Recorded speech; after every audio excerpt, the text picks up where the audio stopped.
APJ Abdul Kalam जी ने कहा था, सपने वो नहीं जो हम सोते हुए देखते हैं, सपने वो हैं जो हमें सोने नहीं देते।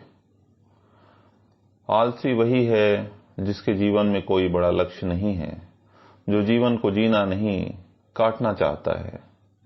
दोस्तों, एक छोटी सी कहानी जिसके द्वारा आप जानेंगे कि कैसे आलस आपके जीवन में आप पर हावी होता जा रहा है और कैसे आप उसे अपने जीवन से बाहर निकाल सकते हैं। तो चलिए कहानी की शुरुआत करते हैं। एक बार एक नौजवान लड़का एक महात्मा के पास जाता है और उनसे पूछता है कि मुझे आलस क्यों आता है। फिर वो महात्मा उस लड़के को उत्तर देते हुए कहते हैं कि आलस आने के दो कारण हैं।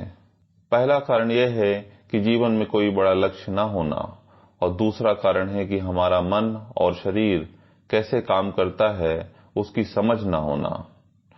जिसके जीवन में कोई बड़ा लक्ष्य नहीं है उसके जीवन से तो आलस जा ही नहीं सकती, लेकिन जिसके जीवन में कोई लक्ष्य तो है लेकिन उसे अपने शरीर और मन की समझ नहीं है, वह भी आलस की चपेट में आ जाता है। हमारा मन बहुत ही बड़ा कलाकार है और यह हमें मूर्ख बनाने में ज्यादा समय नहीं लगाता। अगर तुम ध्यान करना चाहते हो तो यह तुमसे कभी भी ध्यान करने के लिए मना नहीं करेगा। यह तुमसे कहेगा कि ध्यान करना ब्रह्म मुहूर्त में ज्यादा अच्छा होता है।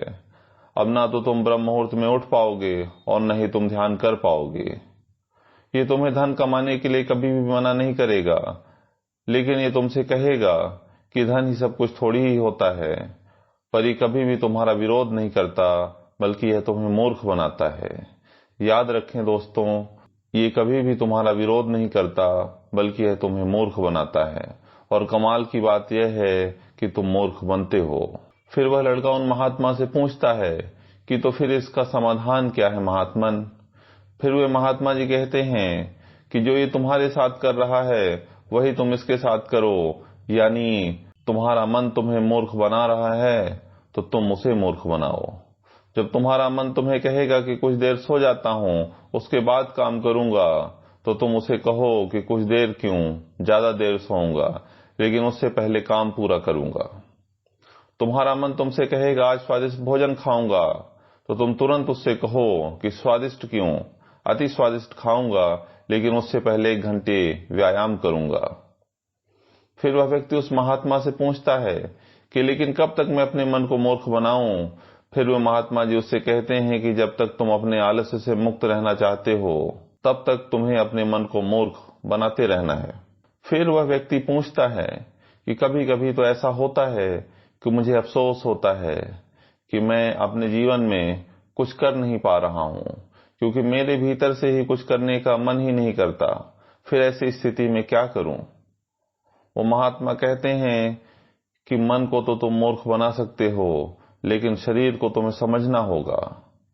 तुम्हारा शरीर चलता है भोजन से, और अगर तुम मरा हुआ भोजन खाओगे तो वह तुम्हें ऊर्जा कैसे देगा। मरे हुए भोजन का अर्थ यहाँ है कि ऐसा भोजन जो व्यक्ति अपने सिर्फ स्वाद के लिए खाता है, जिससे शरीर का उचित विकास नहीं होता है, जैसे कि मिठाइयाँ, पिज्जा, बर्गर आदि। इसीलिए भोजन ऐसा करो जो तुम्हारे भीतर ऊर्जा पैदा करे, न कि आलस, जैसे कि फल और घर का सादा भोजन आदि। फिर वह लड़का पूछता है महात्मा से कि मैं शुरुआत कैसे करूं। महात्मा कहते हैं कि शुरुआत करो एक बड़ा लक्ष्य निर्धारित करने से, यानी एक बड़ा लक्ष्य बनाओ। तुम्हारा लक्ष्य केवल कहने के लिए बड़ा नहीं होना चाहिए, बल्कि उस लक्ष्य के साथ तुम्हारी भावनाएं जुड़ी होनी चाहिए। अगर तुम्हारा लक्ष्य ऐसा है जिसके बारे में सोचकर ही तुम्हारी आंखों में आंसू आ जाएं, तो तुम्हें कुछ और करने की जरूरत ही नहीं। फिर तुम्हारा लक्ष्य ही तुमसे सब कुछ करवा देगा।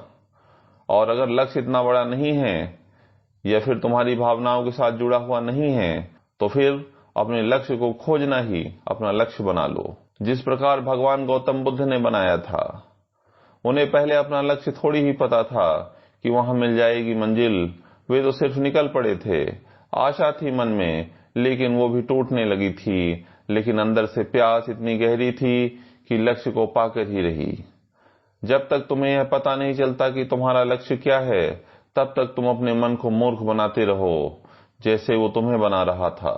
कोई भी व्यक्ति शराबी बनना नहीं चाहता है, लेकिन उसका मन उसे मूर्ख बना बनाकर उसे एक दिन शराबी बना देता है। कोई भी व्यक्ति चोर बनना नहीं चाहता, लेकिन यह मन उसे बार बार मूर्ख बना बनाकर उसे एक चोर बना देता है। एक बात को तुम हमेशा याद रखना कि जब तक तुम बुद्धि से ऊपर उठकर बुद्ध नहीं हो जाते, तब तक तुम्हारे पास दो विकल्प हैं। या तो तुम अपने मन के द्वारा मूर्ख बनो या फिर तुम इसे मूर्ख बनाओ, बीच का कोई रास्ता नहीं है। अगर तुमने अपने मन को मूर्ख बनाना बंद कर दिया तो यह मन तुम्हें मूर्ख बनाना शुरू कर देगा। फिर वह नौजवान लड़का कहता है कि यह तो आसान है, मन को मूर्ख बनाया जा सकता है। वह महात्मा मुस्कुराते हैं और कहते हैं कि यह आसान भी तुम्हारे मन को ही लग रहा है। ये मन कब और कैसी चाल चलेगा, उसके लिए तुम्हें जागरूक रहना पड़ेगा। अपनी जागरूकता को बढ़ाओ और जागरूक व्यक्तियों के साथ रहो या फिर अपने खुद के साथ समय बिताओ। अगर तुम आलसी व्यक्तियों के साथ रहोगे तो तुम भी आलसी होगे, और अगर तुम ऊर्जावान लोगों के साथ रहोगे तो तुम भी ऊर्जावान बनोगे। फिर वह लड़का महात्मा जी से कहता है कि मुझे अपने मन को मूर्ख बनाना अभी और इसी वक्त से शुरू कर देना चाहिए। महात्मा कहते हैं कि हाँ, सही कहा तुमने, सही समय की प्रतीक्षा करना भी इसी मन की एक चाल है, इसीलिए अभी और इसी वक्त से काम पर लग जाओ। सच ही है दोस्तों, जब भी आप अपने जीवन में कुछ अच्छा करना चाहते हैं तो ये मन आपको बार बार कहता है आज नहीं कल करेंगे, आज नहीं कल करेंगे, और इस तरह ये आपको धीरे धीरे अपने लक्ष्य से दूर ले जाता है। लेकिन आपको इस मन की नहीं सुननी है, इस मन को अपनी सुनानी है। इसे मूर्ख बनाने का तरीका यही है कि ये जो कहे आप कभी भी उसका विरोध सीधे सीधे नहीं करें, लेकिन आप अपना काम शुरू कर दें और अपने लक्ष्य के लिए आगे बढ़ते रहें। याद रखें दोस्तों, लक्ष्य आपका ऐसा नहीं होना चाहिए जो आप किसी के कहने से बना रहे हों। लक्ष्य ऐसा होना चाहिए जो आपके अंदर स्वतः आए, जो आपके अंदर एक भरोसा पैदा कर दे कि हाँ, ये मैं कर सकता हूँ, ये मैं पा सकता हूँ। और लक्ष्य बनाने में आप समय लें, लेकिन जब एक बार लक्ष्य बना लें तो फिर जी जान से उसे पाने में जुट जाएं। उम्मीद है ये कहानी, ये वीडियो और इसका मैसेज आपको पसंद आया होगा। कमेंट करके जरूर बताएं। थैंक यू दोस्तों।